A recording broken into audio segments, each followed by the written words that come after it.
অতি দ্রুত ওমান গভর্নমেন্টের সাথে কথা বলে এবং বাংলাদেশ গভর্নমেন্টের সাথে কথা বলে যৌথভাবে জানি একটা স্কুল ওখানে আমরা দাঁড়া করতে পারি। সেই ব্যাপারে যে কোনো সহযোগিতা যদি আমাদের পক্ষ থেকে করা লাগে আমরা সেটার জন্য প্রস্তুত আছি।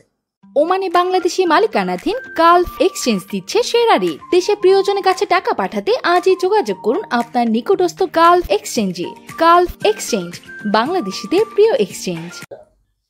ধন্যবাদ আপনাকে। সালালাতে আমি আছি দীর্ঘ 12 বছর ধরে।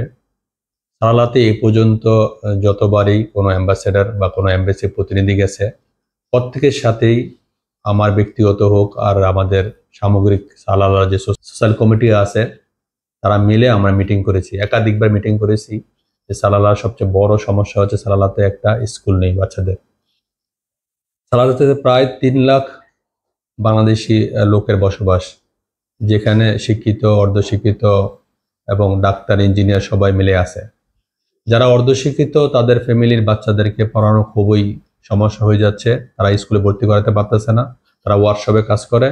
এই ব্যাপারগুলো আমরা বিভিন্ন সময়ই এমবাসিকে জানানো হয়েছে, এমবাসির প্রতিনিধিরা জানছেন। একাধিকবার আমরা এমবাসির কাছে বিভিন্ন পাসপোর্ট জমা দিয়েছি, তারা আমাদের সাথে বিভিন্নভাবে কোঅর্ডিনেট করার চেষ্টা করছে, কিন্তু কোনোভাবেই আমরা কোনো কার্যকর সমাধান পাচ্ছি না।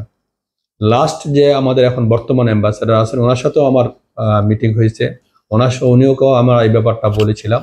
উনিও আমাদেরকে লাস্ট 2-3 মাস আগে আশ্বাস দিয়ে আসছেন যে উনি একটা কার্যকরী ভূমিকা পালন করবেন, কিন্তু এখনো আমাদের কাছে এমন কোনো নিউজ আসে নাই যে এই ব্যাপারে কোনো কার্যকরী ভূমিকা রাখছেন কিনা।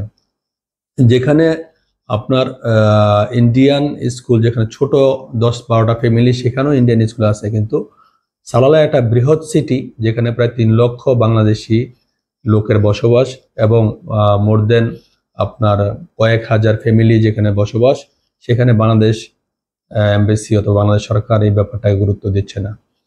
তো আমি আশা করি এবং আমি আকুল আবেদন করতেছি যে আমাদের বাচ্চাদের পড়ালেখার ব্যাপারটাকে কনসিডার করে সালালার বিভিন্ন লোকদের যারা ঠিকমতো অন্যান্য স্কুলে পড়াতে পারতেছে তাদেরকে কনসিডার করে যেন অতি দ্রুত ওমান গভর্নমেন্টের সাথে কথা বলে এবং বাংলাদেশ গভর্নমেন্টের সাথে কথা বলে যৌথভাবে যেন একটা স্কুল ওখানে আমরা দাঁড়া করতে পারি।